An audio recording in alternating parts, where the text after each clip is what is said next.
This is Zelia, Healer from the Hood, Part 3. And I remember when I was laying there and going to different places sick, I remember that most people don't have family members to come together to pay $150,000 or friends that came to my aid. And I remember getting oxygen therapy for the CFS, for the cancer, for all the stuff that was going on. Now that I know parasites and in excruciating pain. And I remember sitting there, and I was the only person of color. The other people were well off, and because the oxygen therapy was $1,500 for that one time. And I was thinking to myself, the average person of color, the average person, period, can't afford this. And I was like, how can I make this available, or how can I make this affordable for those who are, ill, they've been given up on? What can I do? I remember also going to with my mom, because my mom stood by my side. Connie Lou was down for her kids, let me tell you. And Connie Lou was there for me, and my dad taking me from place to place to place, trying to help me to get better. I remember going to the doctor, and there was all these people super sick and waiting in the waiting room for an hour and a half. And this person telling me they had been here for 2 years, 3 years, 4 years. They were on this medication, that medication. And I looked at my mom and I'm like, this is not for me. If they've been coming here for years and they're still really sick and still in pain after years of this and taking all these drugs, I'm like, this is not for me. So I remember going to Michael Gock, and the first thing he did, he was a naturopath. He did muscle testing, he did herbs. But the first thing that he did to me was listen. That was something that the other doctors did not do. They did not listen. They assumed, said we don't know what to do. And that was the experience with that particular time in Oakland, California. I found out it was a practicing hospital and did not have a good reputation at the time. I'm 55 now, and I'm thankful to be 55. At the time, again, I was about 23 years old, newly married. And it was very difficult for my husband and difficult for me at that time. The thoughts that were going through my head was, here I am, 23. I was enjoying pioneering, giving the message to different people of good news. And here, all of a sudden here, I'm just devastatingly sick all of a sudden with the flu-like symptom, and ended up being a lot of different things. I was a person who was very focused on a goal, very lively, and went from that to super weak. And I think the biggest, hardest thing was people not believing I was sick. Here I was 90 pounds. And then those who did, when they saw me, they started crying because I was skin and bones. So throughout time, over a 4-year period, I began to get better. I cut out meats. I could not eat meats. I would throw it up. The bleeding stopped from the vagina. I was in excruciating pain.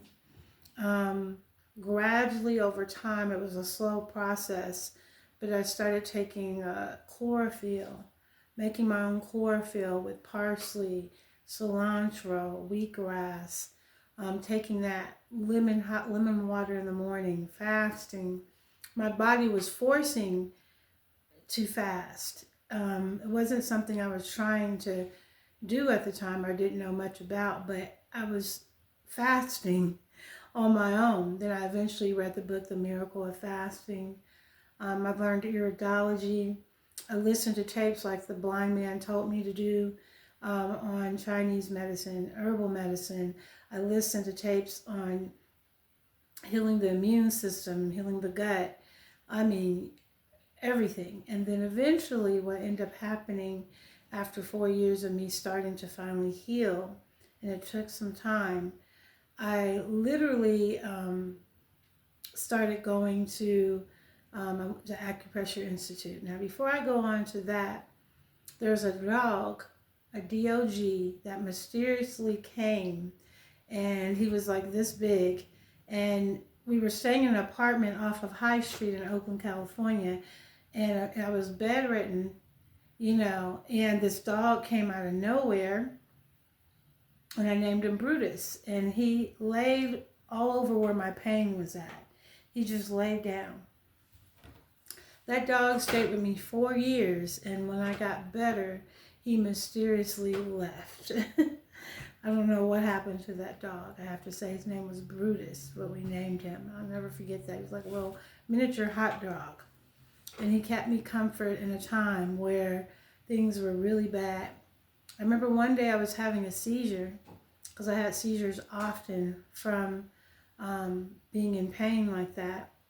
Going from a very active woman, being newly married, I was having a lot of just sorrow. And I remember one of my pioneer partners, Linda Thomas, came in because I was having a seizure. And at the time, my husband had closed the door. He was angry. He had a new wife a couple of years, and here now I was sick. And he closed the door. I was having a seizure. And I was thinking, is this how I'm going to die? He just looked and closed the door. And I started praying to God for somebody to help me. And I remember Linda Thomas came through, and her mom took me to the hospital. I remember the next day, or next couple of days after that, Linda Thomas came back by, and I didn't want to get out of bed because I was in so much pain. I was still in a lot of pain. And I remember she carried me outside, and I'll never forget this as long as I live. She carries me outside, and I said, no, I don't want to be outside in the light. I'm in so much pain. Just touching me was in pain. I can't take the pain. And I'm crying, and she's wiping my tears, and she lays me on the blanket on the grass, and she says to me, and she gets a ladybug, and the ladybug is crawling all the way up my arm, over my chest, over my face, and I'm crying and crying and crying. And I'm just in pain, and I could feel every step of the ladybug's feet crawling all over my body as I'm crying, and I'm angry with her because she brought me outside. And she said, feel life, feel God's creation. And that's truly where my healing started, when I was going to the different people and so forth. But getting back outside in the sun. The sun is energy. It gives us energy. And sometimes you need someone there to help you, push you through, like the blind man, like my mom, like my aunties, my granddad sending herbs through my aunties, and this lady taking me outside. So stay tuned for more. This is Azalea, Healer from the Hood, Part 3.